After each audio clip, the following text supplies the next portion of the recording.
Ouais, en fait, donc, j'attendais cette question justement. J'attendais cette question. C'est pour ça que je me suis préparé. Elle est là, la réponse devant moi. Voilà.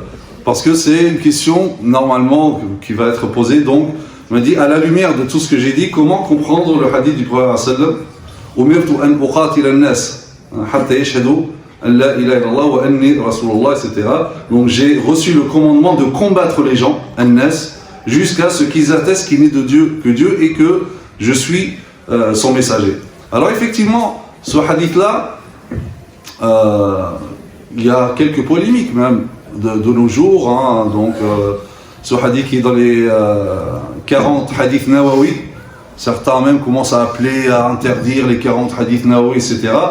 Je voudrais tout d'abord rappeler quelque chose très très important, parce que c'est un avocat qui me l'a dit, il m'a dit ça fait même jurisprudence, c'est que on ne peut pas incriminer quelqu'un pour avoir cité un texte religieux.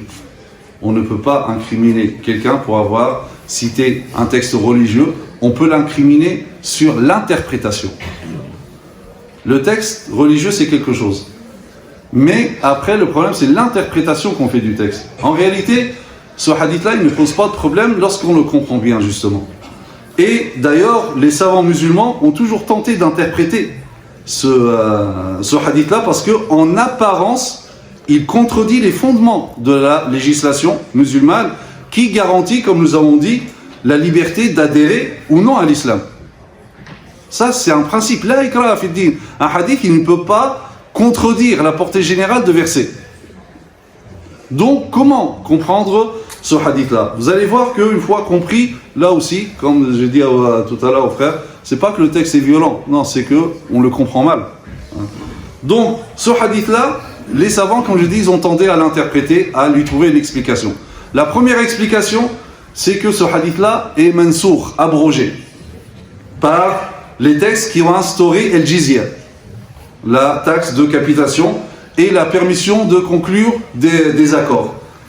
Dans l'Amwal, donc un grand savant qui s'appelle Abu Ubayd al-Qasim ibn Sallam, dit « Le messager de Dieu, sallallahu alayhi wa sallam, aurait dit cela au début de l'islam, avant la révélation de Surat Bara'a, la Surat 9, dans laquelle on lui a ordonné d'accepter la taxe de capitation, le jizya.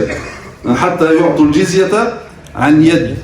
D'accord ? Jusqu'à ce qu'ils versent la capitation par leurs propres mains. Donc, première explication, c'est que ce hadith-là serait abrogé.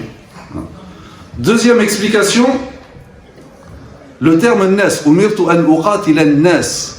J'ai reçu le commandement de combattre an-nas, les gens. Shkoun an-nas, c'est qui?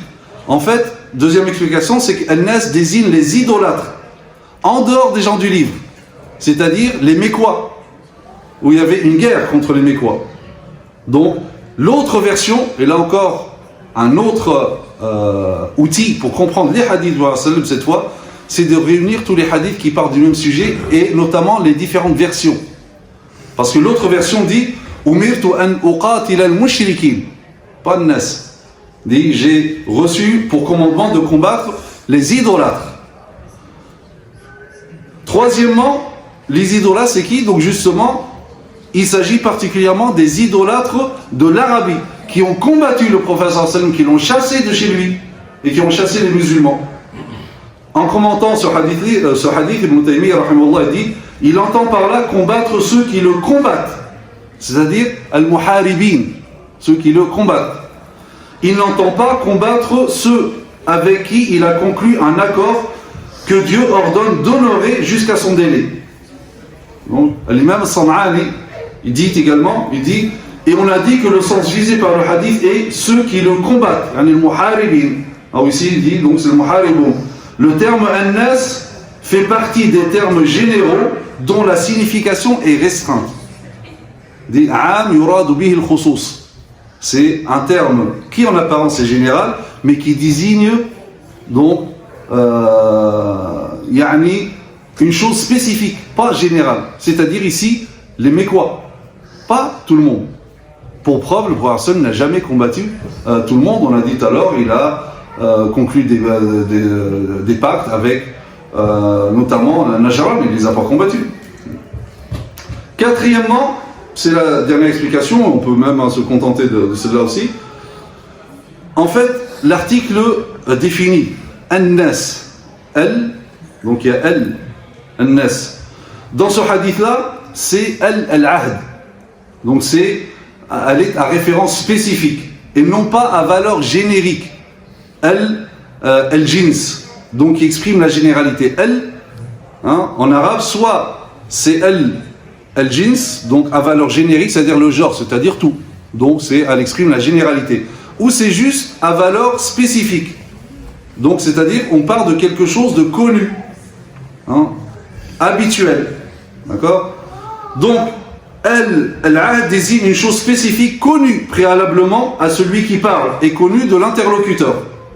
C'est donc le contexte qui désigne cette chose. Ainsi, le terme nas, les gens désignent les idolâtres mécois en guerre contre le prophète sallam et contre le musulman. Alors on peut dire oui, mais pourquoi? Parce que la règle, c'est que elle est à valeur générique, donc elle implique la généralité jusqu'à preuve du contraire. C'est que ça ne peut pas être général parce que justement le prophète sallam n'a pas combattu tous les idolâtres de l'Arabie.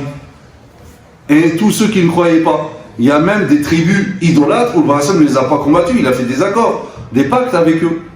Il y a les chrétiens, comme je dis, de Najran, il ne les a pas combattus, il a fait un pacte avec eux, etc. Donc c'est pas possible que ça soit général. Donc forcément, elle, ici, c'est elle, al-ahd. Donc il y a qui est une référence, ou une référence spécifique. D'accord? Donc le nas désigne les idolâtres mécois en guerre contre le prophète sallam et contre les musulmans. On peut donc généraliser cette expression pour l'étendre à tous les non-musulmans du monde. Donc le hadith, le prophète appelle à combattre tous les non-musulmans. Jamais, aucun musulman, aucun savant musulman n'a compris ça comme ça. Donc c'est pour ça que je dis toujours, il faut revenir à ce que les musulmans comprennent. Et qu'est-ce qu'ils ont, les savants, comment ils ont interprété ces hadiths-là. On n'a pas le droit d'imposer aux musulmans une interprétation qui n'est pas la leur. Et ensuite, condamner le texte ou le livre qu'il y a, etc., alors qu'on lui a donné une mauvaise interprétation que les musulmans eux-mêmes ne reconnaissent pas. D'accord? Donc cette analyse est également confirmée par l'interdiction de combattre parmi les idolâtres ceux qui ne combattent pas les musulmans, à l'instar de ceux qui ont conclu un pacte, les femmes, les enfants, les handicapés, les hommes religieux, etc. Donc sinon, le hadith, il fait aucune distinction. Or, consensuellement, ces gens-là, on ne peut combattre en islam, donc, et là encore, quand on parle de combat, je rappelle toujours que c'est dans le cadre d'un État, que ceux qui combattent, mais pas les civils, ceux qui n'ont rien à voir. Donc voilà comment on comprend ce hadith-là, et lorsqu'on l'interprète de cette façon-là, le problème ne vient pas du texte religieux, mais vient de l'interprétation du texte religieux. Wallahu a'lam.